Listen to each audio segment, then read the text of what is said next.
3 जुलैला shutter open होतं आहे आणि ट्रेलरमध्ये असं म्हटलं आहे की अ मोमेंट ऑफ वीकनेस जो प्रत्येकाच्या आयुष्यात असतो म्हणायला हरकत नाही. इकडे काय आहेत? ही एका कुटुंबवत्सल माणसाची गोष्ट आहे आणि त्याच्या आयुष्यात एक अशी घटना घडते. खरं सिनेमा 3 दिवसाचाच आहे आणि जी घटना घडते ती त्याच्यानंतर ती कथा सुरू होते आणि शटरच्या आत आणि शटरच्या बाहेर असं दोन्हीकडे हा दोन्ही पातळ्यांवर सिनेमा घडतो. आणि आम्ही सगळेच ह्याला फॅमिली थ्रिलर असं म्हणतो. प्रेक्षागृहात बसलेल्या प्रत्येकाला असं अगदी आयडेंटिफायबल वाटेल असा तो जित्या भाऊ आहे जे माझं नाव आहे. आज म्युझिक लॉन्च आहे, त्यानिमित्ताने आपण 2 गाणी पाहिली, 2 व्हर्जन्स पाहिली एका गाण्याची.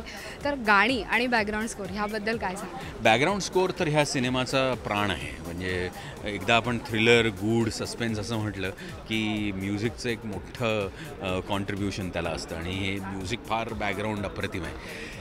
जो व्हिडिओ आज रिलीज झाला आणि जे म्युझिक ते रोहित राऊत आणि त्याच्या त्या गँगनी केलं आहे आणि ती इतकी लहान लहान खरं मुलं आहेत 18-19, पण त्यांनी जे बीट आणि जो रिदम आहे घेतलेला आणि जे शब्द आहेत ते फार कॅची आहेत आणि अप्रतिम सोनालीनी त्याच्यात नाच केला आहे आणि तो आमच्याकडे टायटल्समध्ये आहे.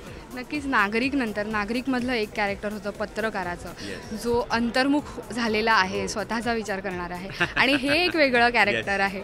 दोन्ही कॅरेक्टर म्हणजे नागरिकनंतर हे करताना स्वतःला पाहताना किती म्हणतात नाही. आणि आता कसं तो सिनेमा रिलीज झाल्यावर लगेच हा सिनेमा लागला आहे तर मलाही वेगळं थोडंसं वाटतंय. मला थोडं हलकं झाल्यासारखं पण वाटतंय. कारण आपण प्रत्येक वेळेला असं म्हणतो की प्रत्येक वेळेला वेगळी भूमिका घडावी, पण असं नेहमी असं साध्य होत नाही दरवर्षी. पण ह्यावेळी मला नागरिक आणि शटर अशा 2 अगदी कम्प्लिटली वेगवेगळ्या भूमिका करता आल्या आणि एका महिन्यात तो आणि एका महिन्यात हा असा सिनेमा रिलीज होणार आहे. त्यामुळे थोडी गंमत वाटते. नक्कीच. प्रेक्षकांचं म्हणायला गेलं तर सचिन खेडेकरांना त्यांनी प्रत्येक रोलमध्ये पाहिलेलं आहे. कदाचित त्यांना वाटलं असतील आता ऑलमोस्ट सगळ्या भूमिका करून झालेल्या आहेत सचिनजींच्या, सगळी नाती दाखवून झालेली आहे आणि आता एक वेगळी रिलेशनशिप आणि नातं आणि एक भूमिका घेऊन येते. तर प्रेक्षकांना काय? नाही, मी प्रेक्षकांना हेच सांगेन की खरं तर तुमच्या प्रेमामुळे खरं तर मी वेगवेगळ्या भूमिका करू शकलो आणि मला खरंच असं वाटतं की आता आणखीन एक सिनेमा असं मला करण्यात काहीच गंमत वाटत नाही.